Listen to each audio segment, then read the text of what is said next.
بسم اللہ الرحمن الرحیم۔ السلام علیکم ورحمۃ اللہ وبرکاتہ۔ آج کی ہماری اس ویڈیو کا ٹاپک ہے کہ کیا حضرت امام حسن رضی اللہ عنہ نے حضرت امیر معاویہ رضی اللہ تعالیٰ عنہ کی بیعت کو بیعت ضلالت کہا تھا، یعنی گمراہی والی بیعت کہا تھا۔ شیعہ رافضی اس تعلق سے ایک روایت پیش کرتے ہیں، تو آج کی اس ویڈیو میں ہم انشاءاللہ تعالیٰ اس روایت کا محاسبہ کریں گے کہ اس کی کیا حیثیت ہے۔ آئیے سب سے پہلے میں وہ روایت آپ کے سامنے پیش کرتا ہوں جسے شیعہ رافضی اپنی دلیل بناتے ہیں۔ اس روایت کو امام ابن اسیر جزری نے اپنی کتاب الکامل میں نقل کیا ہے۔ الفاظ کچھ یوں ہیں کہ حضرت امام حسن رضی اللہ عنہ نے جب حضرت امیر معاویہ رضی اللہ تعالیٰ عنہ کی بیعت کر لی تو اپنے ایک ساتھی قیس بن سعید کو خط لکھا کہ تم بھی ان کی بیعت میں داخل ہو جاؤ، یعنی تم بھی حضرت امیر معاویہ سے بیعت کر لو۔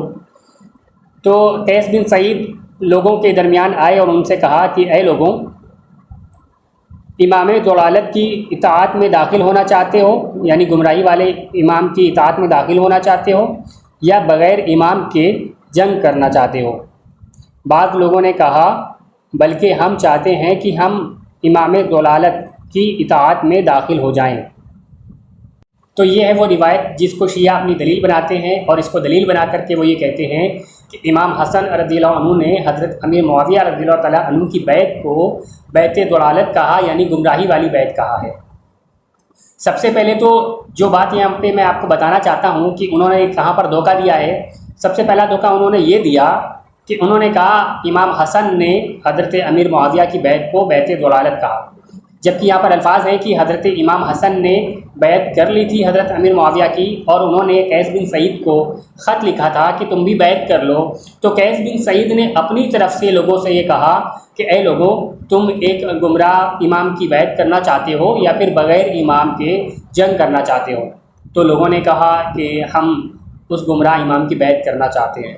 تو پہلی بات یہ تھی کہ بیعت ضلالت والے جو الفاظ تھے وہ امام حسن کے نہیں تھے بلکہ قیس بن سعید کے تھے، انہوں نے اپنی طرف سے یہ کہا تھا۔ اب دوسری بات، ہم اس روایت کا تحقیقی جائزہ لیتے ہیں کہ اس کی کیا اسنادی حیثیت ہے۔ تو آئیے ہم اس روایت کی سند دیکھتے ہیں۔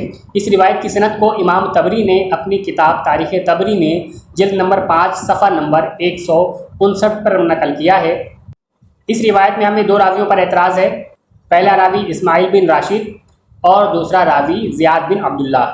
پہلے راوی یعنی کہ اسماعیل بن راشد یہ ایک مجہول راوی ہیں، یعنی کہ ان کے بارے میں کوئی ڈیٹیلز محدثین کو نہیں مل سکیں، اس لیے دعویٰ کرنے والے کی یہ ذمہ داری بنتی ہے کہ وہ اس راوی کی ڈیٹیل ثابت کرے، ان کی توثیق ثابت کرے، اور یہ ثابت کرے کہ اس کی ملاقات امام حسن رضی اللہ عنہ سے ہوئی ہے۔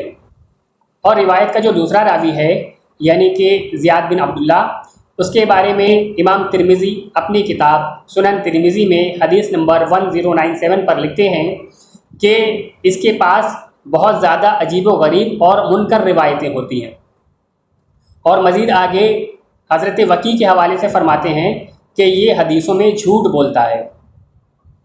تو یہ جو روایت ہے جس کو شیعہ دلیل بناتے ہیں کہ امام حسن نے حضرت امیر معاویہ کی بیعت کو بیعت ضلالت کہا ہے، تو یاد رہے کہ پہلی بات تو یہ الفاظ امام حسن کے نہیں ہیں، اور دوسری بات کہ یہ روایت ہی ثابت نہیں ہے، اس کے دو راویوں پر جرح ہے۔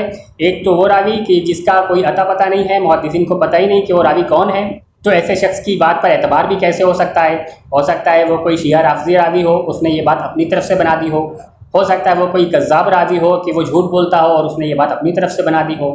اور اسی طرح سے جو دوسرا راوی ہے زیاد بن عبداللہ، اس کے بارے میں بھی امام ترمذی کہتے ہیں کہ اس کی باتیں عجیب و غریب ہوتی ہیں، اور دوسرے ایک حوالے سے فرماتے ہیں کہ یہ حدیثوں میں جھوٹ بھی بولتا ہے۔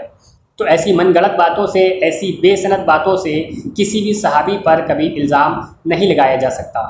ویڈیو پسند آئی ہو تو اسے زیادہ سے زیادہ لائک کریں، چینل کو سبسکرائب کریں، اپنے دوست احباب کو شیئر کریں، ہو سکتا ہے آپ کے ذریعے کسی کی اصلاح ہو جائے۔